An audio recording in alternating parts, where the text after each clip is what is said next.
जन्माद्यस्य यतोऽन्वयादितरतश्चार्थेष्वभिघ्नस्वराट् तेने ब्रह्महृदाय आदिकवये मुह्यन्ति यं सूरयः तेजो वारिमृतां यथा विनिमयो यत्र त्रिसर्गो मृषा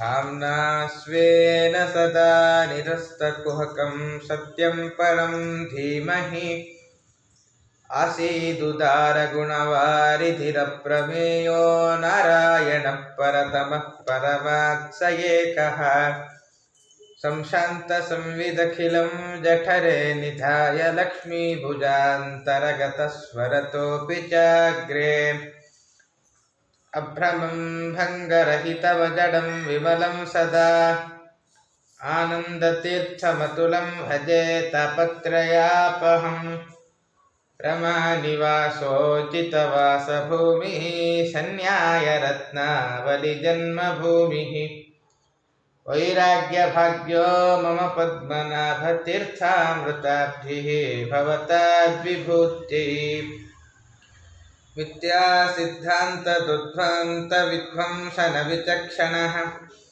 जयतीर्थाख्यतरणिः भासतां नो हृदंवरे कंसध्वंसि पदाम्भोजसंसक्तो हंसपुङ्गवः ब्रह्मण्यगुरुराजाख्यो वर्ततां मम मानसे तं वन्दे नरसिंहतीर्थनिलयं श्रीव्यासराजपूजितं ध्यायन्तं मनसा नृसिंहचरणं श्रीपादराजं गुरुम् अञ्जनासूनुसानिध्यात् विजयेन विराजितम् अजितप्रीतिजनकं भजेऽहं विजयध्वजम् अर्थिकल्पितकल्पोऽयं प्रत्यर्थिगजकेसरी व्यासतीर्थगुरुर्भूयादस्मदिष्टार्थसिद्धये तपोविद्याविरक्त्यादिसद्गुणौघाकरानहं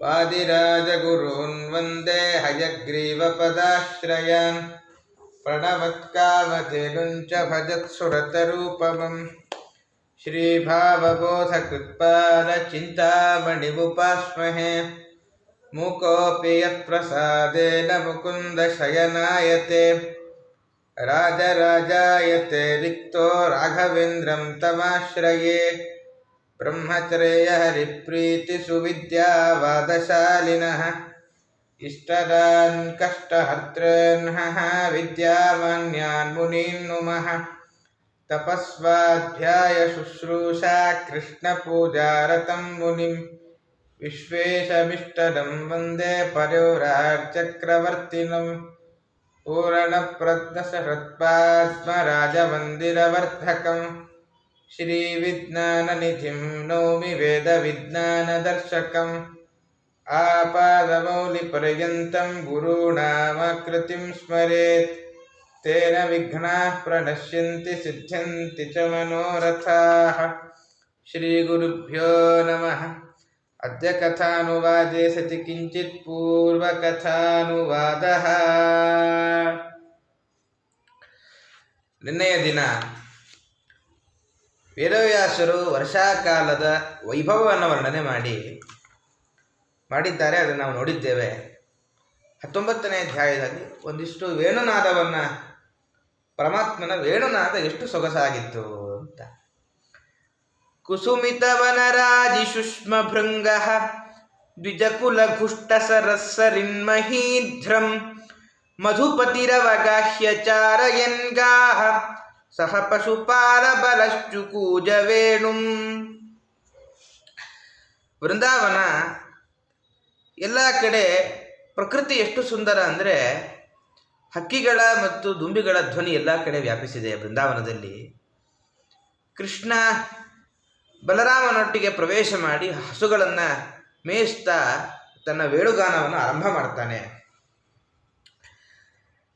ಬರ್ಹಾಪೀಡಂ ನಟವರವಪುಃ ಕರ್ಣಯೋಃ ಕರ್ಣಿಕಾರಂ ಬಿಭ್ರದ್ವಾಸಃ ಕನಕಕಪಿಶಂ ವೈಜಯಂತೀಂ ಚ ಮಾಲಾಂ ರಂಧ್ರಾನ್ ವೇಣೋರಧರ ಸುಧಯಾ ಪೂರಯನ್ ಗೋಪವೃಂದೈಃ ವೃಂದಾರಣ್ಯಂ ಸ್ವಪದರಮಣಂ ಪ್ರಾವಿಶದ್ಗೀತಕೀರ್ತಿಃ.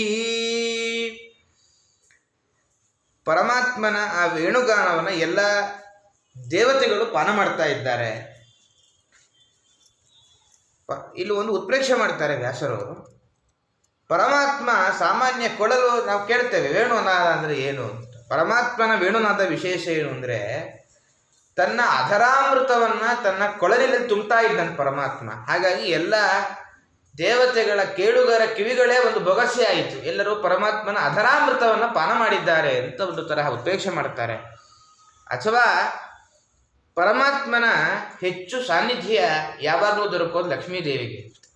ಹಾಗಾಗಿ ಲಕ್ಷ್ಮೀದೇವಿಯೇ ಕೊಳಲಿನ ರೂಪ ತಳೆದು ಪರಮಾತ್ಮನ ಅಧರಾಮೃತವನ್ನು ಸವಿತಾ ಇದ್ದಾಳೆ ಅಂತನೂ ವ್ಯಾಸರು ವರ್ಣನೆ ಮಾಡಿ,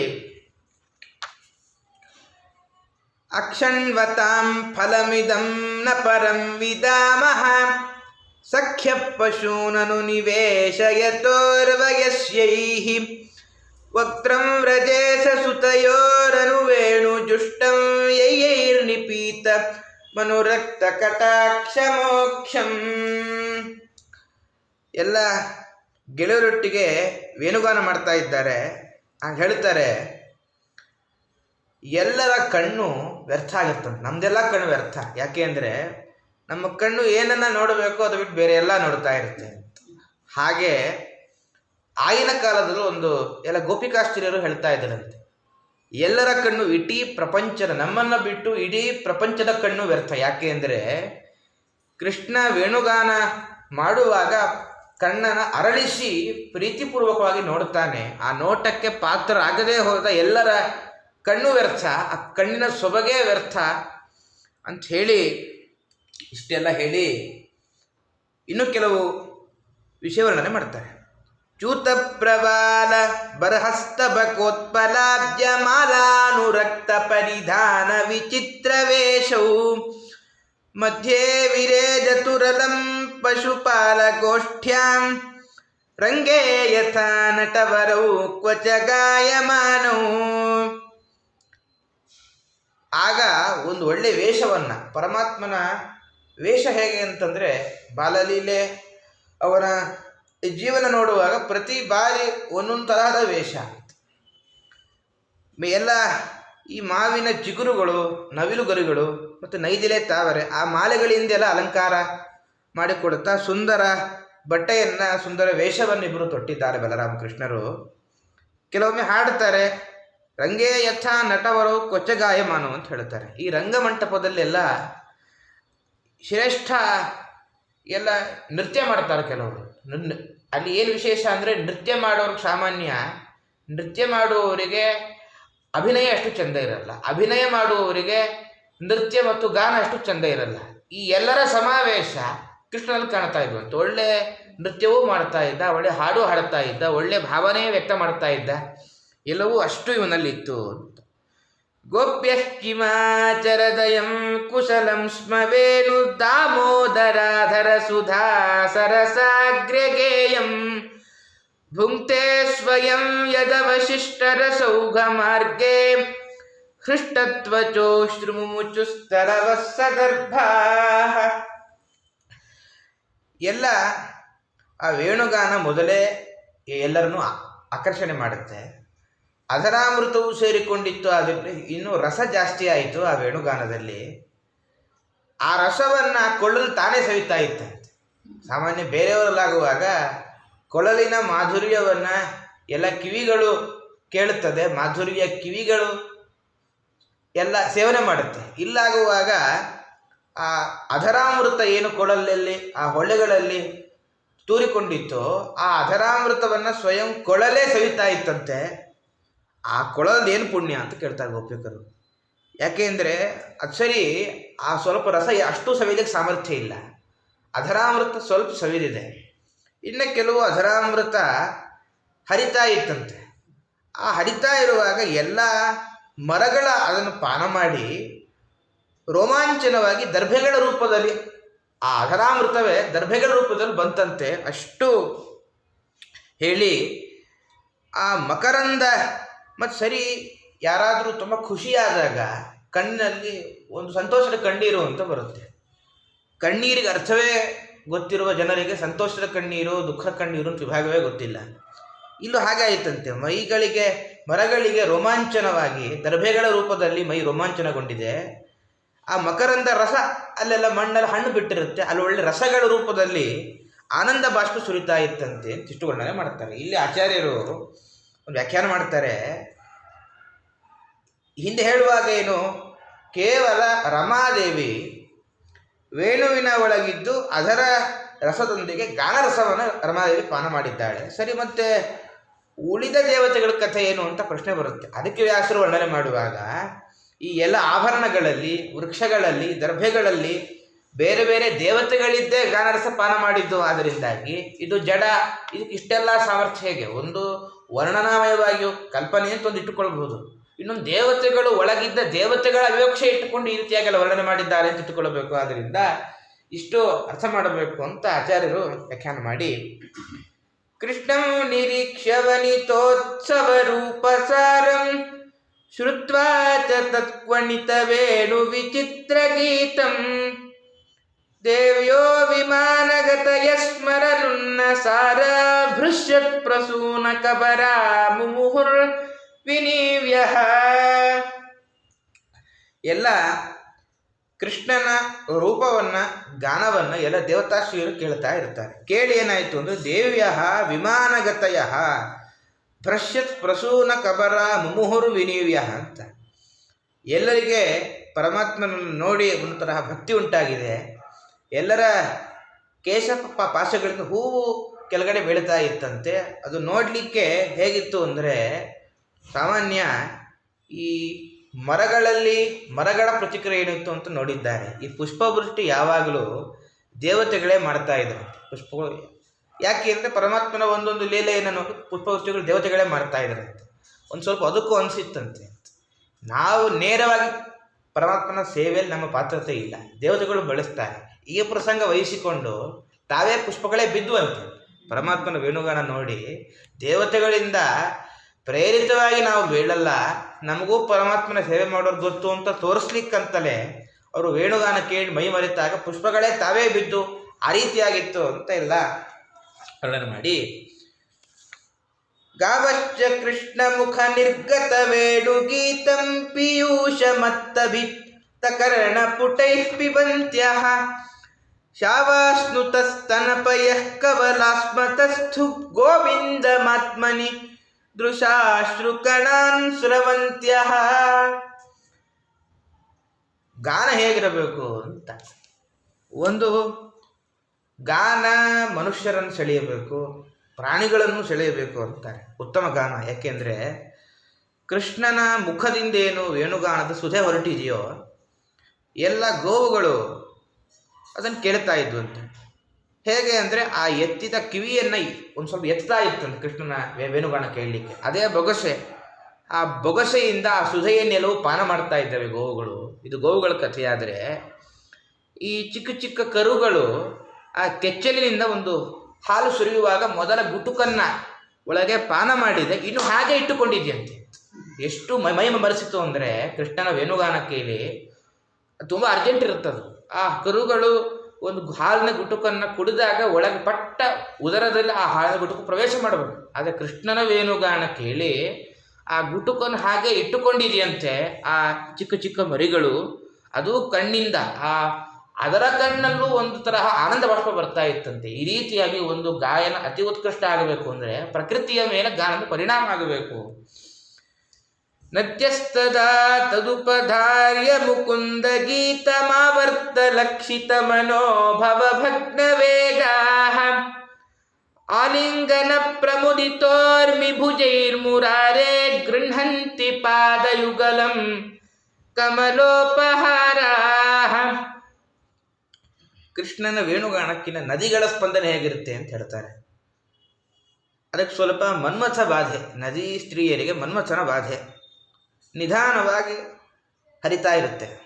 ಯಾವಾಗ ಕೃಷ್ಣನ ವೇಣುಗಾನ ಆರಂಭವಾಯಿತೋ ಸ್ವಲ್ಪ ಹರಿಯುವಿಕೆಯಲ್ಲಿ ವೇಗ ಕಾಣುತ್ತೆ, ಸುಳಿಗಳು ಸ್ಪಷ್ಟವಾಗಿ ಕಾಣುತ್ತೆ. ಹೇಗೆ ಅಂತಂದರೆ ಅಲ್ಲ ವೇಗ ಯಾಕೆ ಬಂತು ಅಂದರೆ ಕೃಷ್ಣನ ಆಲಿಂಗನ ಮಾಡಬೇಕು ಅಂತ ಅಪೇಕ್ಷೆ. ಅದಕ್ಕೆ ಆ ಅಲೆಗಳ ಮೂಲಕ ಕೃಷ್ಣನ ಹತ್ತಿರ ಬಂದು ಬೇಗ ಆಲಿಂಗನ ಮಾಡಿಕೊಳ್ಳಬೇಕು ಅಂತ ಪ್ರವಾಹ ಶುರುವಾಯಿತಂತೆ. ಸರಿ, ಆಲಿಂಗನ ಮಾಡಿಕೊಳ್ಳಬೇಕು, ದೇವರಿಗೊಂದು ಕಾಣಿಕೆ ಬೇಕಲ್ವ. ಅದಕ್ಕೇನು ಮಾಡುತ್ತು ಅಂದರೆ ವೇಗವಾಗಿ ಹರಿವು ಆರಂಭವಾದರೆ ಎಲ್ಲ ಕಮಲಗಳು ತೇಲ್ತಾ ತೇಲ್ತಾ ತೇಲ್ತಾ ಕೃಷ್ಣನ ಪಾದಕಮಲಗಳಿಗೆ ಸ್ಪರ್ಶ ಆಯಿತಂತೆ. ಹಾಗಾಗಿ ನಿನ್ನ ಆಲಿಂಗನ, ನಿನ್ನ ಸ್ಪರ್ಶಕ್ಕಿಂತ ಮೊದಲು ಒಂದಿಷ್ಟು ಕಮಲವನ್ನು ಅರ್ಪಣೆ ಮಾಡಿ ಆಮೇಲೆ ನಿನ್ನ ಪಾದಸ್ಪರ್ಶಕ್ಕೆ ಬರ್ತೇವೆ ಎಂಬುದನ್ನು ತೋರಿಸ್ತಾ ಇತ್ತಂತೆ ನದಿಗಳು ಅಂತ. ಕೃಷ್ಣನ ಒಂದು ವೇಣುಗಾನ ಪ್ರಕೃತಿಯ ಮೇಲೆ ಯಾವ ರೀತಿಯಾಗಿ ಪ್ರಭಾವ ಬೀರ್ತಾ ಇತ್ತು ಅಂತೆಲ್ಲ ವರ್ಣನೆ ಮಾಡಿ, ಏವಂ ವಿಧ ಭಗವತೋ ಯಾ ವೃಂದಾವನಚಾರಿಣಃ ವರ್ಣಯಂತ್ಯೋ ಮಿತೋ ಗೋಪ್ಯ ಕ್ರೀಡಾ ತನ್ಮಯತಾಯಯು. ಎಲ್ಲರೂ, ಇಡೀ ವೃಂದಾವನದಲ್ಲಿರುವ ಎಲ್ಲ ಸ್ತ್ರೀಯರು, ಗೋಪಿಕಾ ಸ್ತ್ರೀಯರು ಪರಸ್ಪರ ಈ ಲೀಲೆಗಳನ್ನು ತಮ್ಮ ತಮ್ಮೊಳಗೆ ಬಣ್ಣಿಸ್ತಾ ಎಲ್ಲರೂ ತನ್ಮಯರಾಗಿದ್ದಾರೆ ಅಂತ ಹೇಳಿ ಮುಂದೆ ಕೆಲವು ಚಿಕ್ಕ ಚಿಕ್ಕ ಗೋಪಿಕಾ ಕುಮಾರಿಯರು ಕಾತ್ಯಾಯಿನಿ ವ್ರತ ಮಾಡಿದ್ದಾರೆ. ಕೃಷ್ಣನೇ ನಮಗೆ ಪತಿಯಾಗಬೇಕು ಅಂತ ಕಾತ್ಯಾಯಿನಿ ವ್ರತ ಮಾಡಿದ್ದಾರೆ. ಒಮ್ಮೆ ಯಮುನೆಯಲ್ಲಿ ಸ್ನಾನಕ್ಕೆ ಹೋಗಿದ್ದಾರೆ. ಹೋಗುವಾಗ ನದೀಂ ಕದಾಚಿದಾಗತ್ಯ ತೀರೆ ನಿಕ್ಷಿಪ್ಯ ಪೂರ್ವವತ್ ವಾಸಾಂಶಿ ಕೃಷ್ಣಂ ಗಾಯಂತ್ಯೋ ವಿಜಹೃ ಸಲಿಲೇ ಮುದಾ. ಉಟ್ಟ ಬಟ್ಟೆ ದಡದಲ್ಲಿ ಕಳಚಿಟ್ಟು ನೀರಲ್ಲಿ ಇಳಿದಿದ್ದಾರೆ. ಯಾಕೆಂದರೆ ಕೃಷ್ಣನಾಮ ಸಂಕೀರ್ತನೆ ಇದರ ಪ್ರಭಾವ ಅಂತ. ವಿಜಹೃ ಸಲಿಲೆ ಎಂಬುದು ಅಂತ ಮೇಲ್ನೋಟಕ್ಕೆ ಕಾಣೋದು ಆ ನೀರಿನ ವಿಹಾರ ಅಷ್ಟು ಆನಂದ, ಜಲವಿಹಾರ ಅಷ್ಟು ಆನಂದ ಆದ್ದರಿಂದ ಉಟ್ಟ ಬಟ್ಟೆ ಕಳಚಿಟ್ಟಿದ್ದಾರೆ ಅಂತ. ಅದಕ್ಕೆ ವ್ಯಾಖ್ಯಾನಕಾರ ಅಂತಾರೆ, ಬರೀ ಜಲಕ್ರೀಡೆ ಆನಂದ ಅಲ್ಲ, ಯಾಕಂದರೆ ಕೃಷ್ಣನಾಮ ಸಂಕೀರ್ತನೆ ಆನಂದ ಅಲ್ಲ. ಈಗ ನಿಮ್ಗೆ ಹೇಗೆ ಗೊತ್ತು ಅಂದರೆ ಅವರಿದ್ದು ವೃಂದಾವನದಲ್ಲಿ, ಅದು ಉತ್ತರ ಪ್ರದೇಶದಲ್ಲಿ ಚಳಿಗಾಲದಲ್ಲಿ ಬ್ರಾಹ್ಮಿ ಮುಹೂರ್ತದಲ್ಲಿ ನೀರು ಗಾಳಿ ಎಷ್ಟು ಚಂದ ಅಂತ ಅಲ್ಲಿ ಸ್ನಾನ ಮಾಡಿದವ್ರಿಗೆ ಗೊತ್ತು. ಆದ್ದರಿಂದ ಆ ನೀರು ಅಷ್ಟು ಕೊರೆಯುವ ಚಳಿಗಾಲದಲ್ಲಿ ನೀರೇ ಆನಂದ ಅಂತ ಅರ್ಥ ಮಾಡಬೇಡಿ, ಕೃಷ್ಣನಾಮ ಸಂಕೀರ್ತನೆ ಆನಂದ ಅಂತ ಅರ್ಥ ಮಾಡಿ ಅಂತಾರೆ ಒಂದು ನರಸಿಂಹ ವ್ಯಾಖ್ಯಾನಕಾರರು. ಇಷ್ಟು ಹೇಳಿ ಆಗ ಪರಮಾತ್ಮ ಬಂದು ಕೆಲವು ಮಾತನ್ನು ಹೇಳ್ತಾನೆ. ನೀವು ದೇವತೆಗಳಿಗೆ ತಿರಸ್ಕಾರ ಮಾಡಿದ್ದೀರಾ. ಯಾಕೆ ಅಂದರೆ ವಸ್ತ್ರ ಉಡದೇನೆ ಸ್ನಾನ ಮಾಡಬಾರ್ದು, ಶಾಸ್ತ್ರದ ಆದೇಶ. ಎಲ್ಲರೂ ಆ ವಿಧಿಯನ್ನು ಪಾಲಿಸಿಯೇ ತೀರಬೇಕು. ಸರಿ, ನೀರಿಗೆ ಯಾಕೆ ಅಷ್ಟು ಮಹತ್ವ ಅಂದರೆ ಒಂದು ನೀರಿನಲ್ಲಿ ವರುಣನ ಸನ್ನಿಧಾನ ಮತ್ತು ಪರಮಾತ್ಮನ ಸನ್ನಿಧಾನ ಅಷ್ಟೇ ಅಲ್ಲದೆ ಒಂದು ಕಡೆ ಹೇಳ್ತಾರೆ ಆಚಾರ್ಯರು, ಆಪೋ ವೈಶ್ವರೇವ್ಯ ಅಂತ. ಒಂದೊಂದು ತತ್ವಕ್ಕೆ ಇಷ್ಟಿಷ್ಟು ತತ್ವಾಭಿಮಾನಿಗಳು ಅಂತಿದ್ದಾರೆ. ಆದರೆ ನೀರಿಗಾಗುವಾಗ ಎಲ್ಲರೂ ತತ್ವಾಭಿಮಾನಿಗಳೇ. ತತ್ವಾಭಿಮಾನಿ ದೇವತೆಗಳಲ್ಲಿ ಅಷ್ಟೂ ಜನ, ನೀರಿನ ಮೇಲಿನ ಅಧಿಕಾರ ಎಲ್ಲರಿಗೂ ಇದೆ. ಹಾಗಾಗಿ ಪ್ರಕೃತಿಯಲ್ಲೂ ಅಷ್ಟೇ ಇರುತ್ತೆ, ನೀರಿನ ಮೇಲೆ ಅಧಿಕಾರ ಎಲ್ಲರಿಗೂ. ಈ ಗಲಾಟೆ, ಕಾಡಿನಲ್ಲಿ ಯಾವ ಗಲಾಟೆಯೂ ಇಲ್ಲ. ಅದಕ್ಕೆ ಒಂದು ಕಡೆ ಭಾಷಾ ರಾಮನ ವ್ಯಕ್ತಿತ್ವ ಚಿತ್ರಣ ಮಾಡುವಾಗ ರಾಮ ಲಕ್ಷ್ಮಣರು ಕಾಡಿಗೆ ಬಂದಿದ್ದಾರೆ. ಅದೊಂದು ಕೇವಲ ಒಂದು ಕವಿಯ ಕಲ್ಪನೆ. ರಾಮ ಲಕ್ಷ್ಮಣನಿಗೆ ಒಂದು ಮಾತು ಹೇಳ್ತಾನೆ, ಎಷ್ಟು ಚಂದ ಈ ಕಾಡಿನ ವಾತಾವರಣ. ಯಾಕೆಂದರೆ ಪೇಟೆಯಲ್ಲಿ ಒಂದು ನೀರಿನ ಮೇಲೂ ಗಲಾಟೆ, ಈ ನೀರು ನನಗೆ ಬೇಕು ನನಗೆ ಬೇಡ ಅಂತ ಕೇವಲ ಮನುಷ್ಯರ ಮೇಲಲ್ಲ, ಭೂಮಿಯ ಮೇಲಲ್ಲ, ಕುಡಿಯುವ ನೀರಿನ ಮೇಲೂ ಅಧಿಕಾರದ ದಾಹ ಇದೆ. ಕಾಡಿನಲ್ಲಿ ಆ ರೀತಿಯಾಗಿಲ್ಲ ಅಂತ ಒಂದು ಕಡೆ ರಾಮನ ಮೂಲಕ ಒಂದು ಪಾತ್ರವನ್ನು, ಒಂದು ಚಿತ್ರಣವನ್ನು ಕಟ್ಟಿಕೊಡ್ತಾನೆ ಭಾಷಾ. ಹಾಗಾಗಿ ನೀರಿನ ಮೇಲೆ ಎಲ್ಲರಿಗೂ ಅಧಿಕಾರ ಉಂಟು, ಎಲ್ಲ ದೇವತೆಗಳ ಸನ್ನಿಧಾನ ಇರೋದರಿಂದ ಆದ್ದರಿಂದ ವಸ್ತ್ರರಹಿತವಾಗಿ ಇರಬಾರದು. ಆದರೆ ನೀವು ಈ ರೀತಿಯಾಗಿ ಇದ್ದೀರಾದ್ದರಿಂದ ಯೂಯಂ ವಿವಸ್ತ್ರಾಯ ದಪೋ ಧೃತವ್ರತಾಃ ವ್ಯಗಾಹತೈತತ್ತದು ದೇವಹೇಳನಂ ಬದ್ಧ್ವಾಂಜಲಿಂ ಮೂರ್ಧ್ನನುಪತ್ತಯೇಂ ಹಸಃ ಕೃತ್ವಾ ನಮೋ ವೋ ವಸನಂ ಪ್ರಗೃಹ್ಯತಾಂ. ನೀವು ದೇವತೆಗಳಿಗೆ ಅಪಚಾರ ಮಾಡಿದ್ದೀರಾ, ಮತ್ತು ನೀವು ಮಾಡಿದ ವ್ರತ ಫಲ ಕೊಡಬೇಕು ಅಂದರೆ ತಲೆ ಮೇಲೆ ಕೈ ಜೋಡಿಸಿ ನಮಸ್ಕಾರ ಮಾಡಿ ವಸ್ತ್ರವನ್ನು ತೆಗೆದುಕೊಳ್ಳಿ ಅಂತಿಷ್ಟು ಅವರು ಕ್ಷಮೆ ಬೇಡುತ್ತಾರೆ. ವಸ್ತ್ರ ಕೊಟ್ಟಿದ್ದಾನೆ ಈ ರೀತಿಯಾಗಿ ಹೇಳಿ ಇಲ್ಲಿಗೆ ಈ 20ನೇ ಅಧ್ಯಾಯ ಮುಗಿಸಿ ಮುಂದಿನ ಅಧ್ಯಾಯಕ್ಕೆ ಪ್ರವೇಶ ಮಾಡುತ್ತಾರೆ. ಈಗ ಇನ್ನೊಂದು ಲೀಲೆ. ರಾಮ ರಾಮ ಮಹಾಬಾಹೋ ಕೃಷ್ಣ ದುಷ್ಟ ನಿಬರ್ಹಣ ಏಷಾ ವೈ ಬಾಧತೆ ಕ್ಷುನ್ನಃ ತಚ್ಚಾಂತಿಂ ಕರ್ತುಮರ್ಹತಃ. ಎಲ್ಲರೂ ಒಂದು ಕಡೆ ಬಂದಿದ್ದಾರೆ. ಹಸಿವೆ ಬಾಯಾರಿಕೆ ಕಾಡ್ತಾ ಇತ್ತು. ಹಸಿವು ಹಿಂಗಿಸಲಿಕ್ಕೆ ಏನಾದರೂ ಒಂದು ಉಪಾಯ ಬೇಕು ಅಂತ ಪ್ರಾರ್ಥನೆ ಮಾಡ್ತಾ ಇದ್ದಾರೆ ಎಲ್ಲರೂ ಬಲರಾಮಕೃಷ್ಣರಿಗೆ. ಇತಿ ವಿಜ್ಞಾಪಿತೋ ಗೋಪೈಃ ಭಗವಾನ್ ಜಗದೀಶ್ವರಃ ಭಕ್ತಾಯ ವಿಪ್ರಭಾರ್ಯಾಯ ಪ್ರಸೀದನ್ನಿದಮಬ್ರವೀತ್. ಆಗ ಹೇಳ್ತಾನೆ, ಒಂದಿಷ್ಟು ಜನ ಬ್ರಾಹ್ಮಣ ಪತ್ನಿಯರಿದ್ದಾರೆ, ಅವರಿಗೆ ಅನುಗ್ರಹ ಮಾಡಬೇಕು ಅಂತ ಪರಮಾತ್ಮ ಈ ರೀತಿಯಾಗಿ ಎಲ್ಲರಿಗೂ ಮಾರ್ಗ ಹೇಳ್ತಾನೆ. ಪ್ರಯಾತ ದೇವ ಯಜನಂ ಬ್ರಾಹ್ಮಣ ಬ್ರಹ್ಮವಾದಿನಃ ಸತ್ರಮಾಂಗಿರಸಂ ನಾಮ ಹ್ಯಾಸತೆ ಸ್ವರ್ಗ ಕಾಮ್ಯಯ. ಒಂದಿಷ್ಟು ಜನ ಯಾಗ ಮಾಡ್ತಾ ಇದ್ದಾರೆ. ಸತ್ರಮಾಂಗಿರಸಂ ಏಕೆಂದರೆ ಸ್ವರ್ಗ ಕಾಮ್ಯಯ ಅಂತ, ಸ್ವರ್ಗ ಬೇಕು ಅಂತ ಕಾಮ್ಯಕ್ರಮ ಮಾಡ್ತಾ ಇದ್ದಾರೆ. ನೀವು ಅಲ್ಲಿ ಹೋಗಿ, ಅಲೋ ಮಾರಾಯ, ಅಲ್ಲಿ ಯಾಗ ಆಗೋದಕ್ಕೂ ನಾವು ಹೋಗೋದಕ್ಕೆ ಏನು ಸಂಬಂಧ ಅಂದರೆ, ತತ್ರ ಗತ್ವೌದನಂ ಗೋಪಾಃ ಯಾಚತಾಸ್ಮದ್ವಿಸರ್ಜಿತಾಃ ಕೀರ್ತಯಂತೋ ಭಗವತಃ ಆರ್ಯಸ್ಯ ಮಮ ಚಾಭಿಧಾಂ. ಅಲ್ಲಿ ಹೋಗಿ ನನ್ನ ಹೆಸರು, ನನ್ನ ಅಣ್ಣನ ಹೆಸರು ಹೇಳಿ, ನಾವು ಅನ್ನವನ್ನು ಕೇಳ್ತಾ ಇದ್ದೇವೆ ಅಂತ ಬೇಡಿಕೊಂಡು ಬನ್ನಿ ಅಂತ ಕೃಷ್ಣ ಇಷ್ಟು ಅಪ್ಪಣೆ ಮಾಡಿದಾಗ, ಇತ್ಯಾದಿಷ್ಟ ಭಗವತ ಗತ್ವಾ ಯಾಚಂತತೆ ತಥಾ ಕೃತಾಂಜಲಿ ಪುಟ ವಿಪ್ರಾನ್ ದಂಡವತ್ ಪತಿತಾ ಭುವಿ. ಪರಮಾತ್ಮ ಹೀಗೆ ಆಜ್ಞೆ ಇಟ್ಟಾಗ ಎಲ್ಲರೂ ಕೂಡ ಅಲ್ಲಿ ಹೋಗಿದ್ದಾರೆ. ಕೈ ಮುಗಿದು ನೆಲದ ಮೇಲೆ ದಂಡ ಪ್ರಣಾಮ ಮಾಡಿ ವಿಪ್ರಲ್ಲಿ ಅನ್ನ ಬೇಡ್ತಾರೆ ಎಲ್ಲರೂ ಕೂಡ.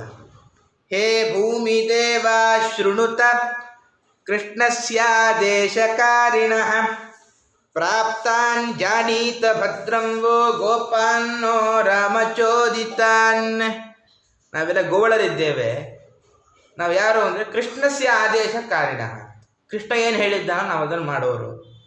ಆದ್ದರಿಂದ ನಿಮ್ಮ ಬಳಿ ಬಂದಿದ್ದೇವೆ, ಅನ್ನ ಕೊಡಬೇಕಂತೆ ಅಂತ ಎಷ್ಟು ಕೇಳ್ತಾರೆ. ಗಾಶ್ಚಾರಯಂತಾವತಿ ದೂರವೋದನಂ ರಾಮಾಚ್ಯುತೌ ಓಲಶತೋ ಬುಭುಕ್ಷಿತೌ ತಯೋರ್ದ್ವಿಜಾವೋಜನಮರ್ಥಿನೋರ್ಯದಿ ಶ್ರದ್ಧಾ ಚ ವೋ ಯಚ್ಛತ ಧರ್ಮವಿತ್ತಮ. ಅವರು ತಮಗೆ ಹಸುವಾಗಿದೆ ಅಂತ ಹೇಳಿಲ್ಲ. ರಾಮಕೃಷ್ಣರು ಹಸುಗಳನ್ನು ಮೇಸುತ್ತಾ ತುಂಬ ಹಸಿವಾಗಿದೆ, ಅವರನ್ನು ಬೇಡ್ತಾ ಇದ್ದಾರೆ, ನೀವು ಅವರಿಗೆ. ಅದು ಇನ್ನೊಂದು ಮಾತು ಸೇರಿಸ್ತಾರೆ, ಓದನ ಮರ್ಥಿನೋರಿಯದಿ. ನಿಮಗೇನಾದರೂ ಅನ್ನದಾನದಲ್ಲಿ ಶ್ರದ್ಧೆ ಇದ್ದರೆ, ಯಾಕೆಂದರೆ ಪರಮಾತ್ಮ ಅವರ ಒಳಗೆ ನಿಂತು ನುಡಿಸ್ತಾನೆ, ಮುಂದೆ ಅವರು ಅನ್ನ ಕೊಡೋದಿಲ್ಲ, ಇವರ ಮಾತನ್ನು ಕಿವಿಗೂ ಹಾಕಿಕೊಳ್ಳಲ್ಲ.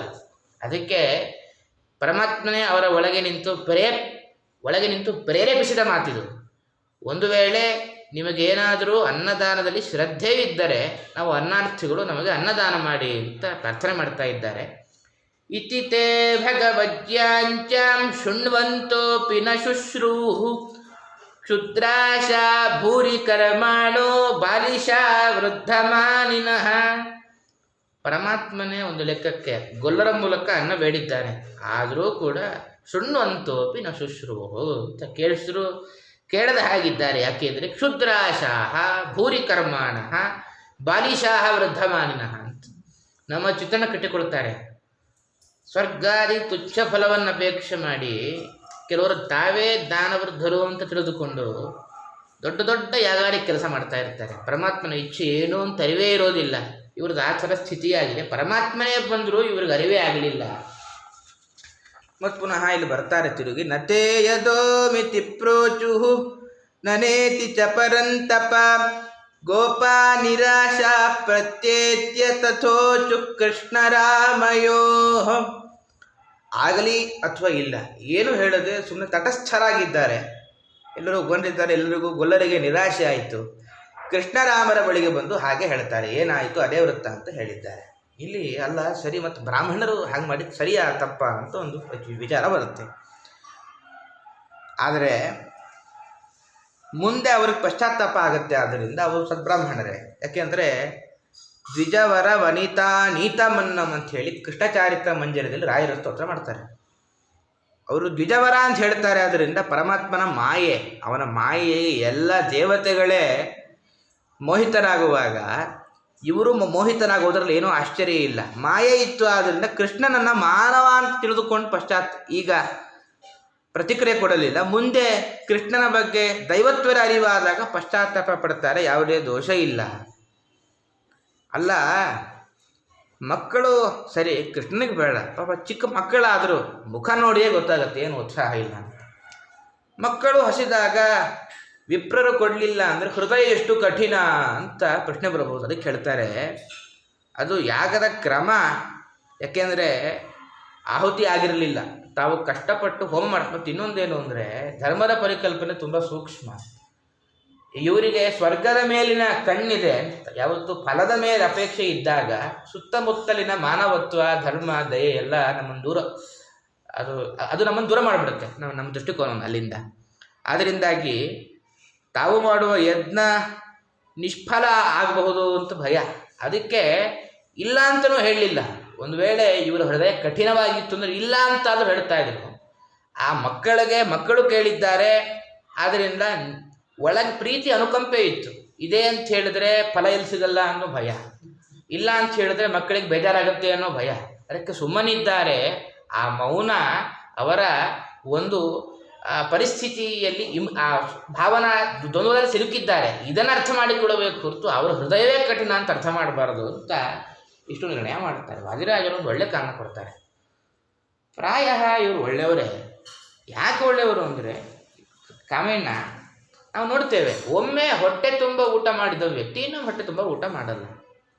ಆಹುತಿ ಯಾರಿಗೆ ಕೊಡಬೇಕು? ಕೃಷ್ಣನಿಗೆ. ಇವರು ಎಲ್ಲರಿಗೂ ಅನುಸಂಧಾನ ಇದ್ದೇ ಇತ್ತು ಅಂತ. ಪ್ರತಿ ದೇವತಾಂತರ್ಯಾಯ ಪರಮಾತ್ಮನಿಗೆ ನಾವು ಆಹುತಿ ಕೊಡ್ತೇವೆ, ಕೊಟ್ಟಾಗಿರುತ್ತೆ. ಮುಂದೆ ಈ ಕೊಟ್ಟಿದ್ದೇವೆ, ಒಂದು ಕೊಡ್ತೇವೆ. ದೇವರಿಗೆ ಹೊಟ್ಟೆ ಫುಲ್ ತುಂಬಿದೆ. ಒಮ್ಮೆ ಪೂರ್ತಿ ಹೊಟ್ಟೆ ತುಂಬಿದ ಮೇಲೆ ಮತ್ತೆ ಪುನಃ ಇನ್ನೊಂದು ಕೊಟ್ಟರೆ ದೇವರಿಗೆ ಅದು ಸರಿಯಿಲ್ಲ ಅಂತ ಏನೋ ಅನಿಸಿತ್ತೇನೋ ಪಾಪ. ಒಮ್ಮೆ ಆಹುತಿ ಕೊಟ್ಟಾಗಿತ್ತು, ಅದರಿಂದಲೇ ಸಂತೋಷ ಆಗಿದೆ.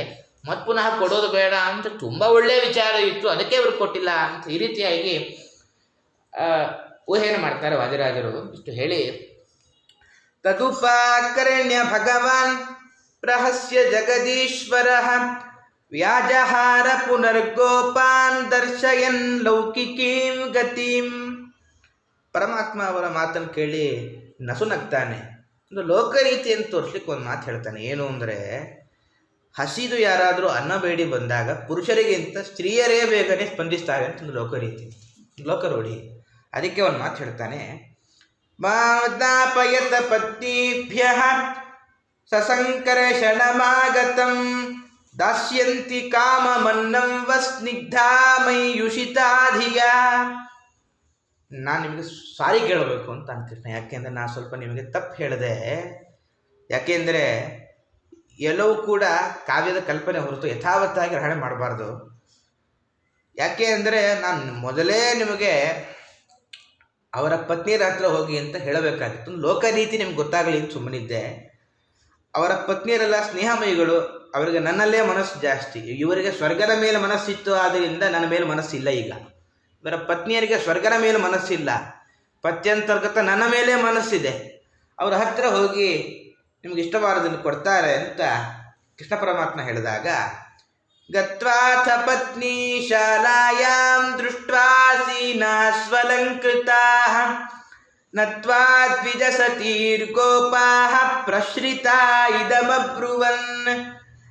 ಗೊಲ್ಲರು ಆ ಪತ್ನಿಯರಿರುವ ಜಾಗಕ್ಕೆ ಹೋಗಿದ್ದಾರೆ. ವಿನೀತರಾಗಿ ಕೇಳ್ತಾರೆ, ನಭೋವೋ ದ್ವಿಜ ಪತ್ನಿಭ್ಯೋ ನಿಬೋಧ ತವ ಚಾಂಸಿನಃ ಇತೋ ವಿದೂರೇ ಚರತಾ ಕೃಷ್ಣೇನ ಪ್ರೇಷಿತಾ ವಯಂ ಕಾಶ್ಚಾರಯನ್ ಸ ಗೋಪಾಲೈ ಸರಾಮೋ ದೂರಮಾಗತಃ ಬುಭುಕ್ಷಿತಸ್ಯ ತಸ್ಯಾನ್ನಂ ಸಾನುಗಸ್ಯ ಪ್ರದೀಯತಾಂ. ಕೃಷ್ಣ ಬಲರಾಮರು ಬಂದಿದ್ದಾರೆ, ಅವರಿಗೆ ದಣಿದಿದೆ, ನೀವು ಅವರಿಗೋಸ್ಕರ ಅನ್ನ ಕೊಟ್ಟು ನಾವೆಲ್ಲ ಅವರ ಸಂಗಡಿಗರು, ಜೊತೆಗಾರರು, ನಮಗೂ ನೀವು ಅನ್ನವನ್ನು ಕೊಡಬೇಕು ಅಂತ ಇಷ್ಟು ಹೇಳಿದರೆ, ಶ್ರುತ್ವಾಚ್ಯುತಮುಪಾಯಾಂತಂ ನಿತ್ಯಂ ತದ್ದರ್ಶನೋತ್ಸುಕಾಃ ತತ್ಕಥಾ ಕ್ಷಿಪ್ತ ಮನಸೋ ಬಭೂವುರು ಜಾತ ಸಂಭ್ರಮಾಃ. ಏನು ಆಶ್ಚರ್ಯ ಅಂದರೆ, ಅಚ್ಯುತಮುಪಾಯಾಂತಂ ಅಂತ ಕೃಷ್ಣನ ಸಂಗಡಿಗರಾಗಿದ್ದ ಗೋಪಾಲಕರಿಗೆ, ಯಶೋಧ, ನಂದಗೋಪರಿಗೆ ಇನ್ನೂ ಕೃಷ್ಣ ಪರಮಾತ್ಮ ಅಂತ ಗೊತ್ತಿರಲಿಲ್ಲ. ಎಲ್ಲೋ ದೂರದಲ್ಲಿದ್ದ ಈ ವಿಪ್ರ ಪತ್ನಿಯರಿಗೆ ಕೃಷ್ಣ ಪರಮಾತ್ಮ ಎನ್ನುವಂಥ ಅರಿವಿತ್ತು. ಇದು ಕೃಷ್ಣನ ಮಾಯೆ. ಆದ್ದರಿಂದ ನಿತ್ಯಂ ತದ್ದರ್ಶನೋತ್ಸುಕಾ ತತ್ಕಥಾಕ್ಷಿಪ್ತ ಮನಸ್ಸು. ಕೃಷ್ಣನ ಕಥೆ ಕೇಳಿ ಕೇಳಿ ಮನಸೋತಿದ್ದಾರೆ. ಕೃಷ್ಣನನ್ನು ನೋಡಬೇಕು ಅಂತ ತುಂಬ ಉತ್ಸುಕತೆ ಇದೆ, ಸಂಭ್ರಮ ಪಟ್ಟಿದ್ದಾರೆ. ಸರಿ, ಇವರಿಗೆ ಸಂಭ್ರಮ ಆಯಿತು, ತಾವೇ ಅನ್ನ ಕೊಟ್ಟು ಕಳಿಸ್ತಾರ ಅಂದರೆ ಚತುರ್ವಿಧಂ ಬಹುಗುಣಂ ಅನ್ನಮಾದಾಯ ಭಾಜನೈ ಅಭಿಶಶ್ರು ಪ್ರಿಯಂ ಸರ್ವಾಹ ಸಮುದ್ರ ನಿವ ನಿಮ್ನಗಾಹ ಭಕ್ಷ್ಯ ಭೋಜ್ಯ ಲೇಹ್ಯ ಪೇಯ ಅಂತ ಹೇಳುವ 4 ಬಗೆಯ ಷಡ್ರಸೋಪೇತವಾದ ಅನ್ನವನ್ನು ಪಾತ್ರೆಯಲ್ಲಿ ಹಾಕಿಕೊಂಡಿದ್ದಾರೆ. ಈ ಸಮುದ್ರದ ಕಡೆಗೆ ನದಿಗಳು ಹೇಗೆ ವೇಗವಾಗಿ ಸಾಗುತ್ತೋ ಹಾಗೆ ತಾವೇ ಕೃಷ್ಣನ ಬಳಿ ಬರ್ತಾ ಇದ್ದಾರೆ. ಇವ್ರಿಗೆ ಆಶ್ಚರ್ಯ ಆಯ್ತು, ಏನಿದು ಅಂತ. ಕೃಷ್ಣ ಹೇಳಿದ ತಪ್ಪು ಅಥವಾ ನಾವು ಮಾಡಿದ ತಪ್ಪು ಅಂತ. ಯಾಕೆಂದರೆ ಇವರ ಗಂಡಂದಿರು ಏನೂ ಹೇಳಲಿಲ್ಲ, ಮೌನವಾಗಿದ್ದಾರೆ. ಇವರು ನೋಡಿದ್ರೆ ಪಾತ್ರೆ ಇಟ್ಟುಕೊಂಡೆ ಕೃಷ್ಣನ ಬಳಿ ಬರ್ತಾ ಇದ್ದಾರೆ. ನಮ್ಮ ಕಥೆ ಇವತ್ತು ಅಧೋಗತಿ ಅಂತ ಎಲ್ಲರಿಗೂ ಒಂದು ತರಹದ ತಲೆಬೇನೆ ಆರಂಭವಾಗಿತ್ತು.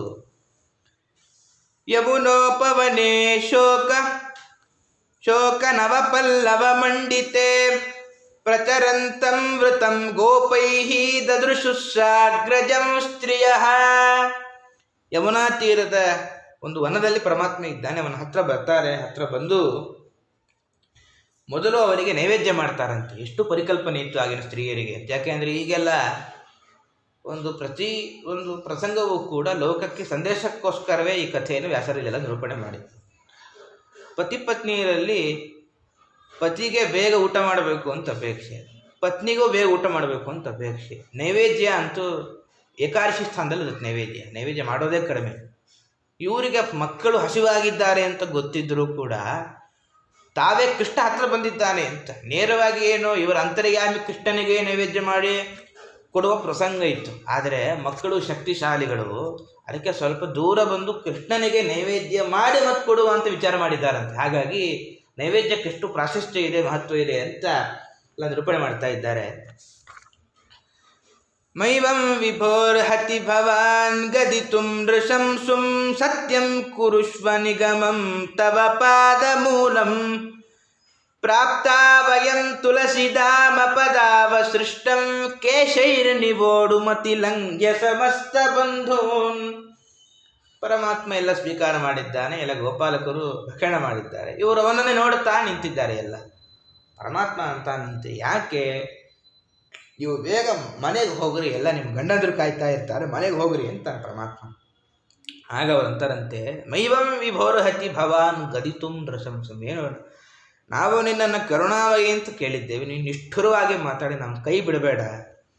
ಯಾಕೆ ಅಂದರೆ ಎಲ್ಲ ಬಂಧುಗಳು ವಿರೋಧ ಮಾಡಿದ್ದಾರೆ. ಯಾಕೆಂದರೆ ಗಂಡನ ಮಾತಿಗೆ ನೀವು ವಿರೋಧವಾಗಿ ನೀವು ಇದ್ದೀರಾ, ನಾನು ನಿಮ್ಮನ್ನು ಮತ್ತೆ ಮನೆಗೆ ಸೇರಿಸಲ್ಲ ಅಂತೆಲ್ಲ ಬಂಧುಗಳ ವಿರೋಧವನ್ನು ನಾವು ಲೆಕ್ಕಿಸದೆ ಬಂದಿದ್ದೇವೆ. ಬಂದದ್ದು ಯಾಕೆ ಅಂದರೆ ಕೇಶೈರ್ ನಿವೋಡು ಮತಿಲಂಘ್ಯ ಸಮಸ್ತ ಬಂಧು, ನಿನ್ನ ಪಾದಗಳಿಂದ ಬೀಳುವ ನಿರ್ಮಾಲ್ಯದ ತುಳಸಿ ಮಾಲೆಯನ್ನು ಎತ್ತಿ ನಮ್ಮ ಮುಡಿಯಲ್ಲಿ ಧರಿಸ್ಲಿಕ್ಕೆ ನಾವು ಬಂದಿದ್ದೇವೆ.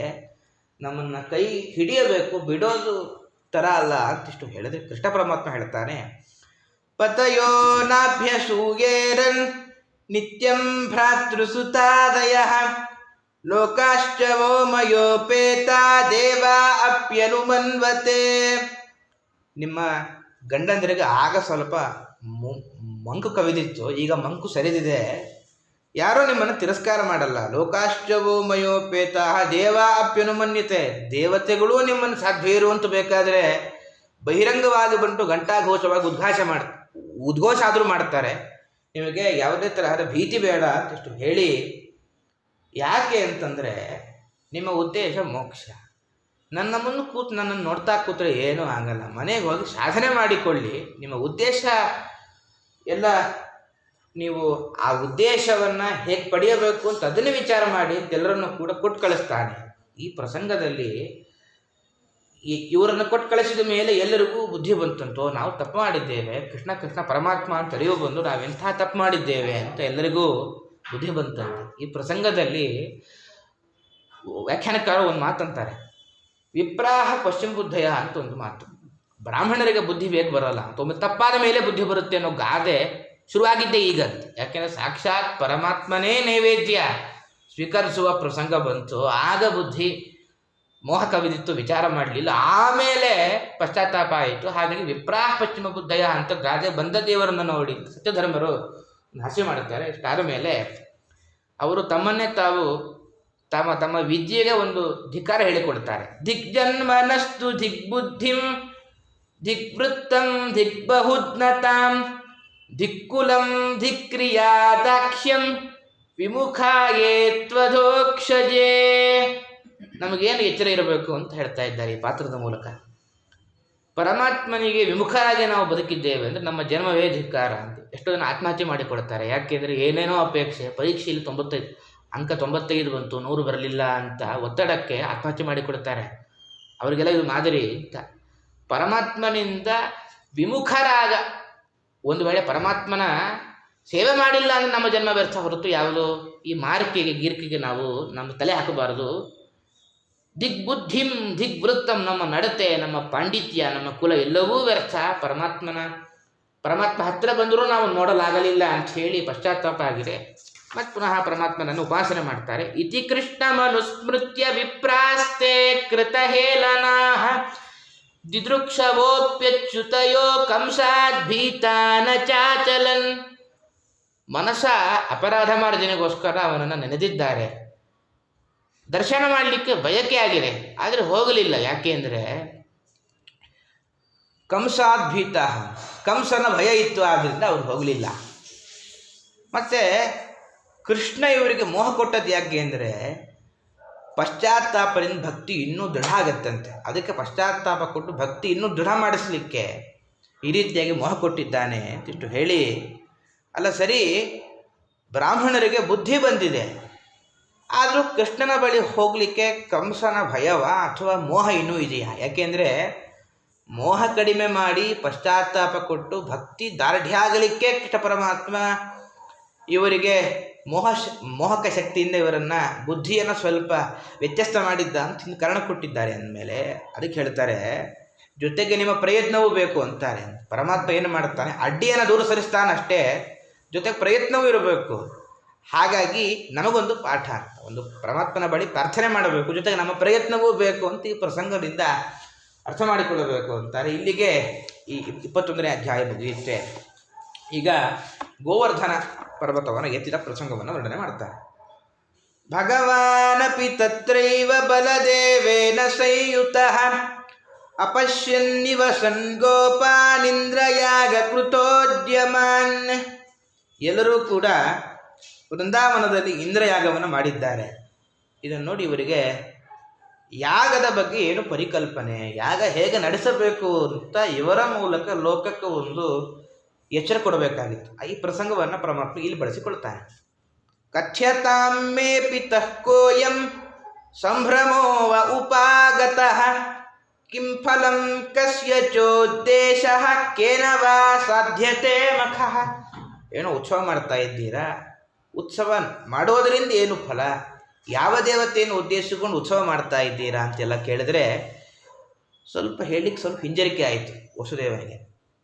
ಏತದ್ ಬ್ರೂಹಿ ಮಹಾನ್ ಕಾಮೋ ಮಹ್ಯಂ ಶುಶ್ರೂಷವೇ ಪಿತಃ ನಹಿ ಗೋಪ್ಯಂ ಹಿ ಸಾಧೂನಾಂ ಕೀರ್ತ್ಯಂ ಸರ್ವಾತ್ಮನಾತ್ವಿಹ ಅಸ್ತ್ಯಸ್ತ್ವಪರದೃಷ್ಟೀನಾಮ ಮಿತ್ರೋ ದಾಸವಿದ್ವಿಷಾಂ ಉದಾಸೀನೋರಿವದ್ವರ್ಜ್ಯ ಆತ್ಮವತ್ ಸುಹೃದುಚ್ಯತೆ.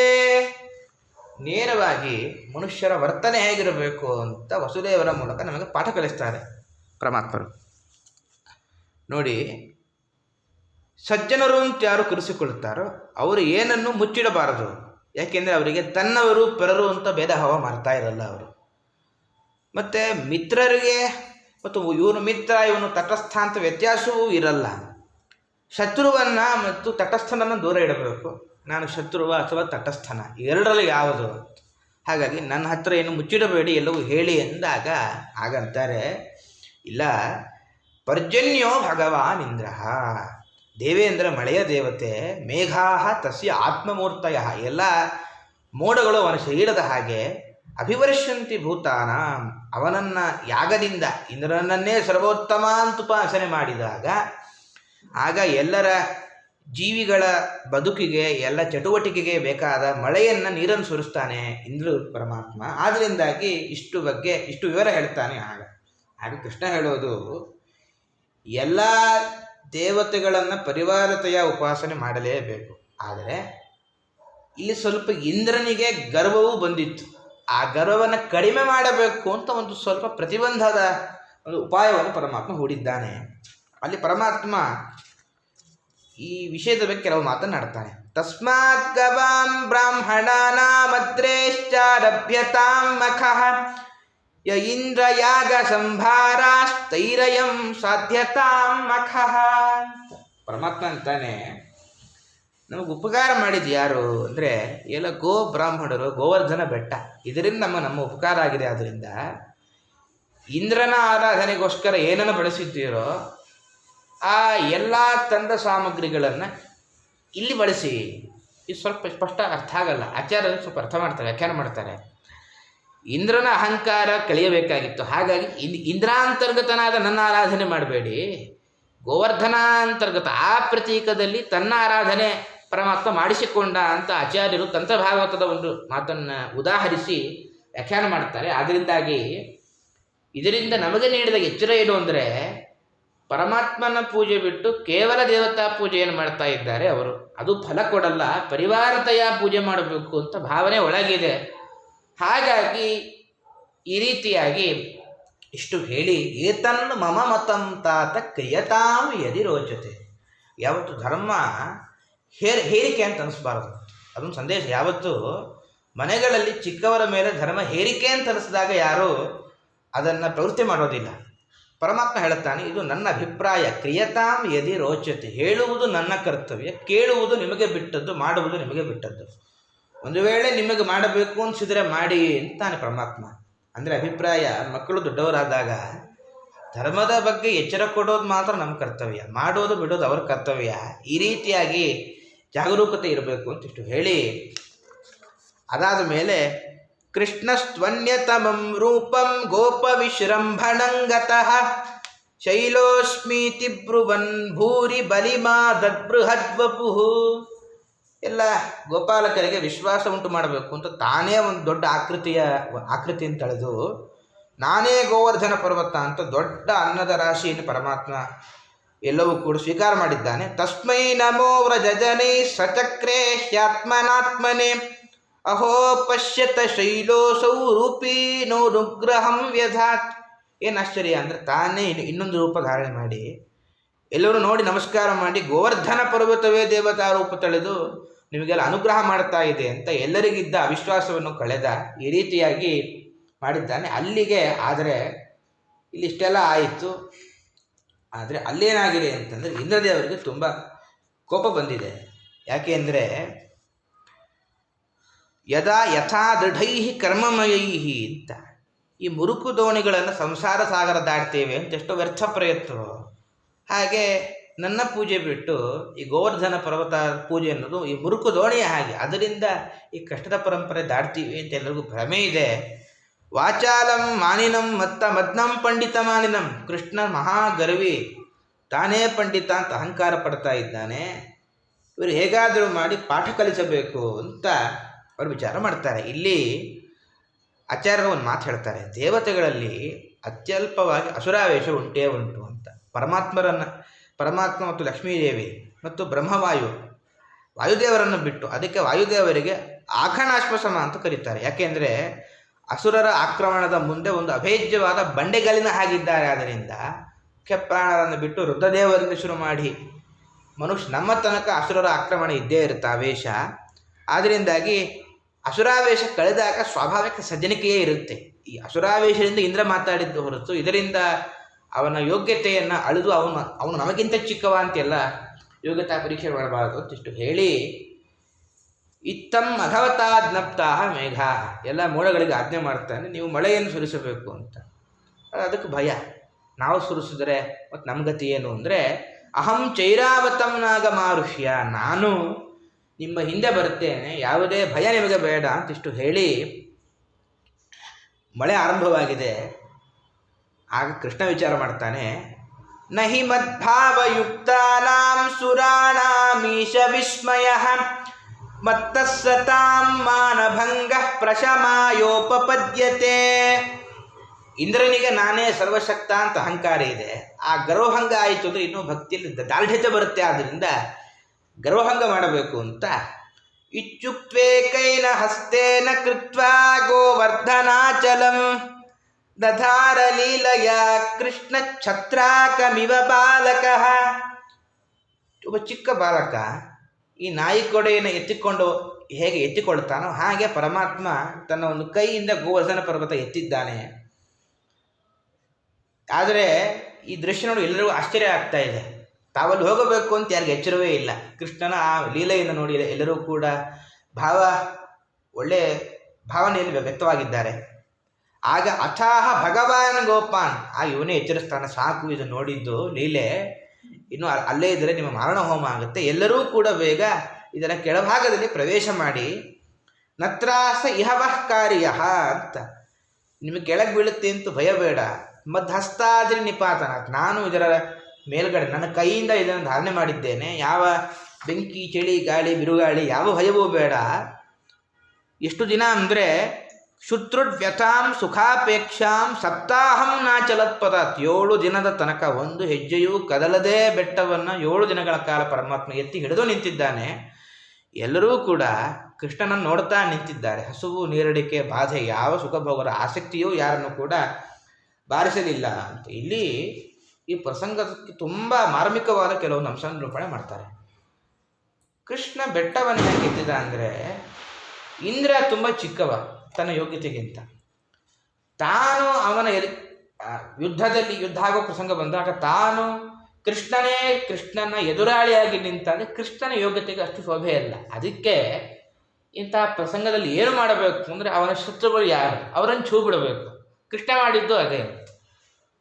ಶತ್ರು ಪರ್ವತಗಳ ರೆಕ್ಕೆಯನ್ನು ಇಂದ್ರ ಛೇದನ ಮಾಡಿದ್ದಾದ್ರಿಂದ ಪರ್ವತ ಇಂದ್ರನ ಶತ್ರು. ಅದಕ್ಕೆ ಗೋವರ್ಧನ ಮೇಲೆ ಹಿಡಿದಂತೆ, ತಾನು ಹೋಗಲೇ ಇಲ್ಲ. ಇಂದ್ರ ನಿನ್ನ ಗರ್ವಭಂಗ ಮಾಡಲಿಕ್ಕೆ ಪರ್ವತ ಸಾಕು, ನಾನೇನು ಬೇಡ ಅಂತ ತನ್ನ ಯೋಗ್ಯತೆ ಎಷ್ಟು ದೊಡ್ಡ ಒಂದು ಪರಮಾತ್ಮ ತೋರಿಸಿಕೊಂಡ ಅಂತ ವಾದಿರಾಜರು. ಇದಕ್ಕೆ ಇನ್ನೊಂದು ಕಾರಣ ಕೊಡ್ತಾರೆ ವಾದಿರಾಜರು. ಪರ್ವತಗಳಿಗೆ ಭೂಧರ ಅಂತ ಒಂದು ಹೆಸರು. ಭೂಭೃತ ಭೂಧರ, ಎಲ್ಲ ಭೂಮಿಯನ್ನು ಧಾರಣೆ ಮಾಡಿದ್ದು. ಕೃಷ್ಣನಿಗೆ ಕೋಪ ಬಂತಂತೆ, ಭೂಮಿ ಧರಿಸೋದು ನಾನು, ಕೆಲಸ ಮಾಡೋದು ನಾನು, ಸುಮ್ಮನೆ ಹೆಸರು ನೀವು ಕೊಡ್ತಾ ಇದ್ದೀರಾ, ಹೆಂಗಾದ್ರೂ ಮಾಡಿ ಇದರ ವಸ್ತುಸ್ಥಿತಿಯನ್ನು ಅರ್ಥ ಮಾಡಿಸಬೇಕು ಅಂತ ಪರ್ವತವನ್ನು ಎತ್ತಿ ಹಿಡಿತಾನಂತೆ. ಏನು ತೋರಿಸಿಕೊಟ್ಟ ಅಂದರೆ ಕೋಪದಿಂದ ಎತ್ತಿ ಹಿಡಿದು, ಕೋಪ ಅನ್ನೋ ಒಂದು ಕಲ್ಪನೆ ಅಷ್ಟೇ ಇದು. ಒಂದು ವೇಳೆ ಪರ್ವತವನ್ನೇ ಭೂಮಿಯಿಂದ ಧರಿಸಿರೋ ಪಕ್ಷದಲ್ಲಿ ಪರ್ವತ ಎತ್ತಿದಾಗ ಭೂಕಂಪ ಆಗಿ ಮಹಾಪ್ರಳಯ ಆಗಬೇಕು. ಹಾಗೇನು ಆಗ್ತಾ ಇಲ್ಲ. ಆಮೇಲೆ ಭೂಭೃತು ಭೂಧರ ಅನ್ನೋ ಹೆಸರು ನನಗೆ ಹೊರತು ಪರ್ವತಗಳಿಗಲ್ಲ ಅಂತ ಹೇಳಿ, ಕೆಲಸವೂ ನಾನೇ ಮಾಡಿದ್ದು, ಹೆಸರನ್ನು ಬೇರೆಯವ್ರಿಗೆ ಕರಿಬೇಡಿ ನನಗೇ ಕೊಡಿ ಅಂತ ಹೇಳಿ ತೋರಿಸಬೇಕು ಅನ್ನೋ ಕಾರಣದಿಂದಾಗಿ ಪರಮಾತ್ಮ ಇದನ್ನು ಎತ್ತಿದ್ದಾನೆ ಅಂತ ಹೇಳಿ. ಸರಿ, ಎತ್ತಿದಾಗ ಎಲ್ಲರೂ ಕೂಡ ಎಲ್ಲರೂ ಗೋಕುಲವಾಸಿಗಳು ಪರ್ವತದ ಕೆಳಗಿದ್ದಾರೆ. ಎಲ್ಲ ಪಶು ಪಕ್ಷಿಗಳು ಎಲ್ಲ ಆ ಗುಹೆಗಳನ್ನು ಪ್ರವೇಶ ಮಾಡುತ್ತೆ. ಸರಿ, ಮತ್ತು ಎಲ್ಲ ಪಶು ಪಕ್ಷಿಗಳು ಗುಹೆಗಳನ್ನು ಪ್ರವೇಶ ಮಾಡಿದರೆ ಎಲ್ಲ ಗುಹೆಗಳಲ್ಲಿ ಪಾಪ ಋಷಿಮುನಿಗಳು ಏಕಾಂತಂದಿರ್ತಾರೆ. ಋಷಿಮುನಿಗಳು ಎಲ್ಲಿ ಹೋದರು ಅಂದರೆ ಅದಕ್ಕಂತಾರೆ, ಪರ್ವತದ ಶಿಖರದ ಎತ್ತರ ಎಷ್ಟಿತ್ತು ಅಂದರೆ ಮೇಘಮಂಡಲಕ್ಕಿಂತ ಮೇಲೆ ಶಿಖರ ಇತ್ತಂತೆ. ಮಳೆ ಶುರುವಾಗೋದು ಮೇಘಮಂಡಲದ ಕೆಳಗಡೆ, ಅದರ ಮೇಲೆ ಯಾವ ಮಳೆಯೂ ಇಲ್ಲ, ವೃಷ್ಟಿಯೂ ಇಲ್ಲ. ಆದ್ದರಿಂದ ಅಲ್ಲಿ ಎಲ್ಲರೂ ಕೂಡ ವಾಸ ಮಾಡ್ತಾ ಇದ್ದಾರೆ. ಈ ಪರ್ವತ ಹೇಗೆ ಕಾಣುತ್ತು ಅಂದರೆ ಒಬ್ಬ ತಪಸ್ವಿಯ ಹಾಗೆ ಕಾಣುತ್ತಂತೆ ಪರ್ವತ. ಯಾಕೆ ಅಂದರೆ ತಪಸ್ವಿಗಳು ತಮ್ಮ ಹೃದಯದಲ್ಲಿ ಪರಮಾತ್ಮನ ಹೊತ್ತುಕೊಂಡಿರ್ತಾರೆ. ಇದು ತನ್ನ ಗರ್ಭದಲ್ಲಿ ಪರಮಾತ್ಮನ ಹೊತ್ತಿಕೊಂಡಿರೋದರಿಂದಾಗಿ ಒಂದು ತಪಸ್ವಿಯ ಹಾಗೆ ಈ ಪರ್ವತ ಕಾಣಿತು ಅಂತ ಇಷ್ಟು ಹೇಳಿ ಇನ್ನೊಂದು ಅಪರೂಪದ ಕಲ್ಪನೆ ಮಾಡ್ತಾರೆ ವ್ಯಾಖ್ಯಾನಕಾರರು. ಸಾಮಾನ್ಯ ಕೃಷ್ಣನ ದೇವಸ್ಥಾನಗಳಲ್ಲಿ ಗೋಪುರ ಇರುತ್ತದೆ. ನಾವು ದ್ವಾಪರದಲ್ಲೂ ನೋಡ್ಬೋದು, ನಾವು ದ್ವಾರಕೆಯಲ್ಲೂ ನಾವು ನೋಡಬಹುದು. ಇಲ್ಲಿ ಇದು ಒಂಥರ ಕೃಷ್ಣನ ಗರ್ಭಗುಡಿ, ಸಾಕ್ಷಾತ್ ಕೃಷ್ಣನೇ ನೆಲೆಸಿ ನಿಂತಿದ್ದಾನೆ. ಅವನಿಗೊಂದು ಗೋಪುರ ಬೇಕಾಗಿತ್ತು, ಅದಕ್ಕೆ ಪರ್ವತ ಮೇಲೆ ಹಿಡ್ದ ಅಂತ. ಕೃಷ್ಣನ ದೇವಸ್ಥಾನ ಅಂತ ಎಲ್ಲರೂ ದಾನಿಗಳು ಭಾವಿಸ್ತಾರೆ. ಬ್ರಹ್ಮಾದಿ ದೇವತೆಗಳು ಕೃಷ್ಣನ ದೇವಸ್ಥಾನ, ಆ ದೇವಸ್ಥಾನದಲ್ಲಿ ಕೃಷ್ಣನೇ ನೋಡ್ತಾ ಇದ್ದಾರೆ. ಗೋಪುರ ಬೇಕಾಗಿತ್ತು, ಅದಕ್ಕೆ ಪರ್ವತ ಮೇಲಿದೆ ಗೋಪುರ ಸ್ಥಾನದಲ್ಲಿ. ಸರಿ, ಗೋಪುರದಲ್ಲೂ ಒಂದಿಷ್ಟು ಅಲಂಕಾರ ಎಲ್ಲ ಇರುತ್ತೆ.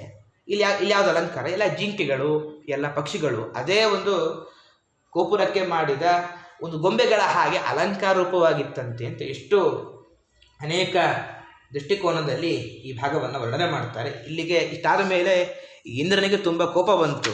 ಯಾಕೆ ಅಂದರೆ ಏನು ಮಾಡಿದರೂ ಕೂಡ ತಾನು ಸಮರ್ಥನಾಗ್ತಾ ಇಲ್ಲ, ತುಂಬ ಕೋಪ ಬರುತ್ತೆ ಅಂತ ಹೇಳ್ತಾರೆ. ಮುಂದೆ ವಾದಿರಾಜರು ಒಂದು ಗೋಪಾಲಕ ಇತ್ತನು ಕೃಷ್ಣ, ಇವರ ಸಂವಾದದ ಮೂಲಕ ಇನ್ನೊಂದು ಅಪರೂಪದ ವಿಷಯಗಳನ್ನು ನಿರೂಪಣೆ ಮಾಡ್ತಾರೆ. ಆ ಭಾಗವನ್ನು ನಾವು ನಾಳೆ ನೋಡೋಣ ಅಂತ ಹೇಳ್ತಾ, ಅನೇನ ಭಾವಿ ಯತ್ಪುಣ್ಯಂ ತರಾತ್ಮೋತು ಗುರುರ್ಮಮ ಶ್ರೀಕೃಷ್ಣಾರ್ಪಣಮಸ್ತು ಮಧ್ವೇಶಾರ್ಪಣ.